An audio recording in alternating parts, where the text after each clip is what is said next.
ലീഗിന്റെ പ്രവർത്തകന്മാർ എഴുതി വെച്ചോ, പാണക്കാട് നിന്ന് 10 വരും, ബാങ്കിന്റെ ആവശ്യമില്ല. സാദിഖ് അലി തങ്ങൾ അവസാനമായി പറഞ്ഞത്, എന്റെ ശബ്ദം കേൾക്കുന്ന പ്രിയപ്പെട്ട മുസ്ലിം ലീഗിന്റെ പ്രവർത്തകർ, നിങ്ങൾ ആലോചിക്കണം, എവിടെ എത്തി ലീഗിന്റെ നേതൃത്വം?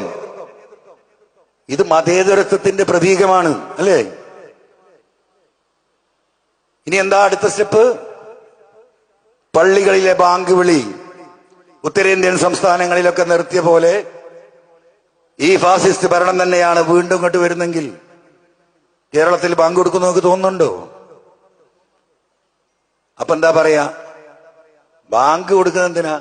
ഇവിടെ ഒരുപാട് മുസ്ലിങ്ങൾ എന്തിനാ ബാങ്ക് കൊടുക്കുന്നത്? നിസ്കരിക്കാൻ സമയമായി എന്നറിയിക്കാൻ. അപ്പൊ ഫത്വ വരും പാണക്കാടുന്ന്. അത് വാച്ചും സമയം അറിയിക്കാൻ ഒരു സംവിധാനം ഇല്ലാത്ത കാലത്തായിരുന്നു. ഇപ്പൊ എന്തിനാ ബാങ്ക്? നമ്മളെ മൊബൈൽ ഫോണിൽ ടൈമിംഗ് സെറ്റ് ചെയ്താൽ 5 നേരം ബാങ്ക് കൊടുക്കും. അതുകൊണ്ട് അത് പ്രശ്നമാക്കണ്ട, പറയില്ലേ? പറഞ്ഞ് കേൾക്കും. അധികം വൈകാതെ ലീഗിന്റെ പ്രവർത്തകന്മാർ എഴുതി വെച്ചോ, പാണക്കാട് നിന്ന് 10 വരും, ബാങ്കിന്റെ ആവശ്യമില്ല. പിന്നെന്താവും? ജുമ നമസ്കാരം പാടില്ല, കുത്തുബ പാടില്ല. എന്താ കാര്യം? അവിടെ ജനങ്ങൾ സംഘടിക്കുന്നു, അവിടെ വർഗീയമായ പ്രചരണം നടക്കുന്നു.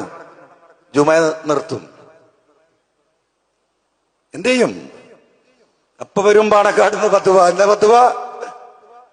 ജുമ എന്തിനാ? മുസ്ലിങ്ങൾക്ക് ആഴ്ചയിൽ ഒരു ദിവസം മതപരമായ കാര്യങ്ങൾ ഓർമ്മപ്പെടുത്താനുള്ള ഒരു ഓർമ്മപ്പെടുത്തൽ പ്രഭാഷണം ഉണ്ടാവുക. അത് മൗലവിമാര് മൊബൈലിൽ പ്രസംഗിച്ചാൽ വിട്ടാൽ മതി. ഓരോ മഹല്ലും ഗ്രൂപ്പ് ഉണ്ടാക്കുക. വീട്ടിലിരുന്ന് കേട്ടാ പോരെ, വെറുതെ ജുമയ്ക്ക് സമയം കളയണ്ട, ലോറിസ്കരിച്ചാ മതി. വരൂലേ? എഴുതി വെച്ചോ പ്രിയപ്പെട്ട മുസ്ലിം ലീഗിന്റെ പ്രവർത്തകന്മാരെ, അടുത്ത 2ാമത്തെ ഫത്വയാണ്. 3ാമത്തെ ഫത്വ, പള്ളികൾ പൂട്ടണം, കൂട്ട നമസ്കാരം ഒന്നും പാടില്ല. കണ്ടുകൊണ്ടിരിക്കല്ലേ എന്താ ഉത്തരേന്ത്യയില്? പള്ളികൾ പൂട്ടിയപ്പോ റോഡിന്റെ സൈഡില് പൊതുസ്ഥലങ്ങളിൽ മുസ്ലിങ്ങൾ പ്രാർത്ഥിക്കുന്നു, നമസ്കരിക്കുന്നു. വെള്ളിയാഴ്ച മോഡിന്റെ പോലീസ് പോയി ചവിട്ടുന്നത് വീഡിയോ കാണാത്ത ആരെങ്കിലും ഇവിടെ ഉണ്ടോ? പള്ളികൾ പൂട്ടി, എവിടെയെങ്കിലും നിസ്കരിക്കണ്ടേ? ചവിട്ടി മറിക്കുന്നു. ആ അവസ്ഥ വരും. അപ്പൊ വീട്ടിൽ നിസ്കരിച്ചാൽ മതി എന്ന് പറയും. ഇത്രയൊക്കെ കണ്ടിട്ടും അനുഭവിച്ചിട്ടും കഴുത്തിന്റെ നേരെ വാളിങ്ങനെ വെച്ച് നിൽക്കുക. അപ്പോഴും വിരോധാരോടാ? കമ്മ്യൂണിസ്റ്റുകാരോടല്ലേ?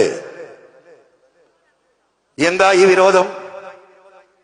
എന്ത് വിരോധം?